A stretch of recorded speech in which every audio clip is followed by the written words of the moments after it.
प्यारे बच्चों, सुभाष गजराज का प्यार भरा नमस्कार। आज हम कक्षा 10 में जो तुलसीदास का जो पाठ है काव्य खंड का दूसरा पाठ, उसकी सप्रसंग व्याख्या करेंगे। बच्चों, एक बात बता देना चाहता हूँ कि सहस्त्रबाहु का नाम इस पाठ में परशुराम जी ने बार बार लिया है, और वो सहस्त्रबाहु कौन है, उसी का नाम बार बार क्यों लिया गया है। तो बच्चों, सबसे पहले देखेंगे कि सहस्त्रबाहु का मूल नाम था कार्तवीर्य था। वह बड़ा ही प्रतापी तथा सूरवीर था। उसने अपने गुरु दत्तात्रेय को प्रसन्न करके वरदान के रूप में 1000 भुजाएं प्राप्त की थी। 1000 भुजाएं होने के कारण, अर्थात अत्यधिक शक्तिशाली होने के कारण, कार्तवीर्य को सहस्त्रबाहु अर्जुन के नाम से भी जाना गया था। सहस्त्रबाहु ने सभी सिद्धियां प्राप्त की थी। बच्चों, सहस्त्रबाहु ने परशुराम के पिता जमदाग्नि से उसकी कामधेनु गाय मांगी थी, लेकिन जमदाग्नि ने उनको मना कर दिया, इनकार कर दिया। तो सहस्त्रबाहु ने क्या किया, अपनी सैनिकों के बल से वह कामधेनु गाय को बलपूर्वक लेकर चले गए। जब इस घटना का पता परशुराम जी को चला, तो परशुराम जी ने उस सहस्त्रबाहु का और उसकी सेना का वध कर दिया था। इसलिए उस 1000 भुजाओं वालों का या सहस्त्रबाहु का वध करना परशुराम जी के लिए मामूली सी बात थी।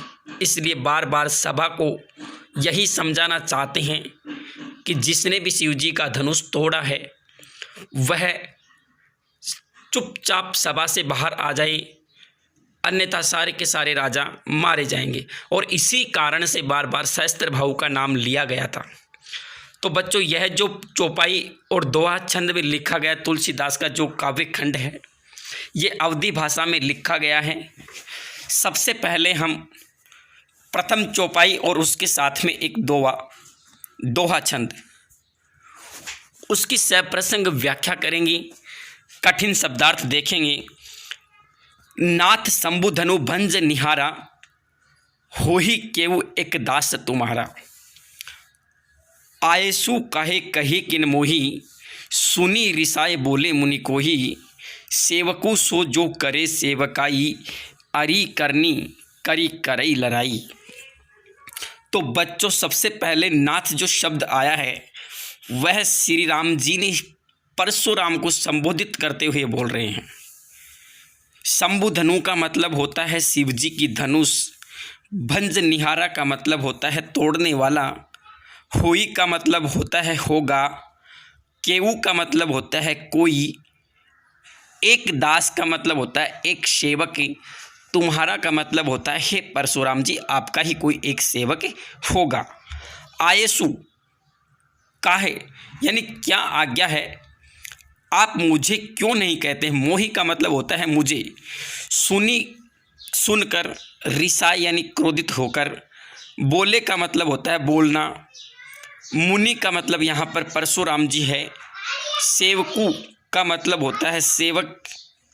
सेवकाई का मतलब होता है सेवा का कार्य करना। अरि करनी का मतलब होता है शत्रुता कर्म। करई का मतलब होता है करना। लड़ाई का मतलब होता है लड़ाई या फिर युद्ध। बच्चों, ये थे कठिन शब्दार्थ। अब इसका भावार्थ और व्याख्या देखेंगे। इन पंक्तियों में श्री राम परशुराम जी से कह रहे हैं कि हे नाथ, शिवजी के धनुष को तोड़ने की शक्ति तो केवल आपके दास में ही हो सकती है। इसलिए वह आपका कोई एक दास ही होगा जिसने इस धनुष को तोड़ा है। क्या आज्ञा है, आप मुझे आदेश दें। यह सुनकर परशुराम जी और अधिक क्रोधित हो जाते हैं और कहते हैं कि सेवक वही हो सकता है जो सेवा का कार्य करे। यह धनुष तोड़कर उसने शत्रुता का काम किया है। और इसका परिणाम युद्ध ही है।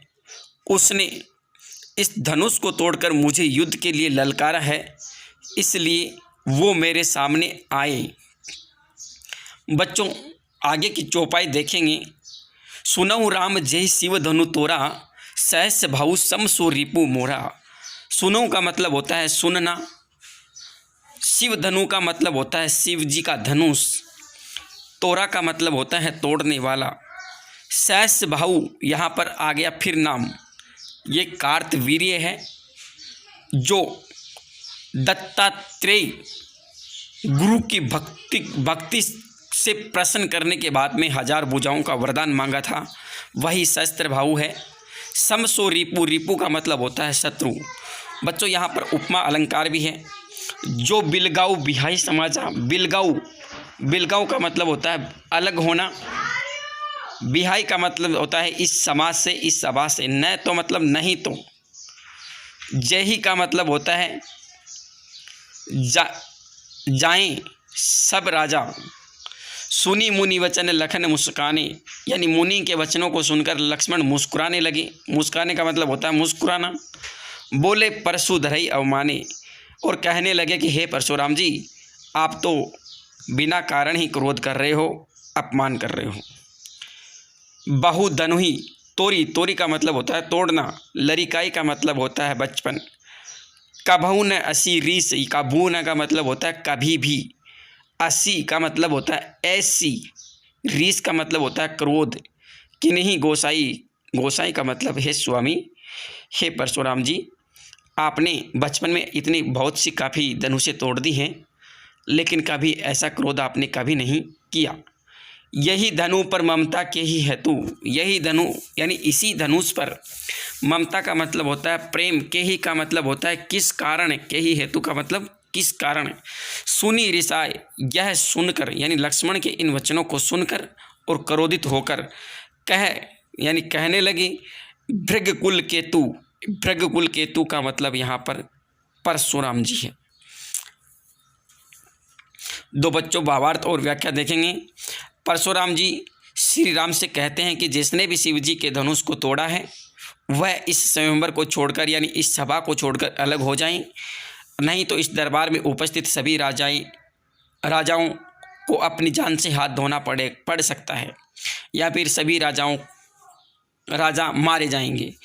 परशुराम जी के इस क्रोध भरे सवर को सुनकर लक्ष्मण उनका मजाक उड़ाते हुए कहते हैं कि हे मुनिवर, हम बचपन में खेल खेल में ऐसी कई धनुषें तोड़ चुके हैं, तब तो आप क्रोधित नहीं हुई, परंतु यह धनुष आपको इतना प्रिय क्यों है जो इसके टूट जाने पर आप इतना क्रोधित हो उठे हैं, और जिसने यह धनुष तोड़ा है उससे युद्ध करने के लिए तैयार हो गए हैं।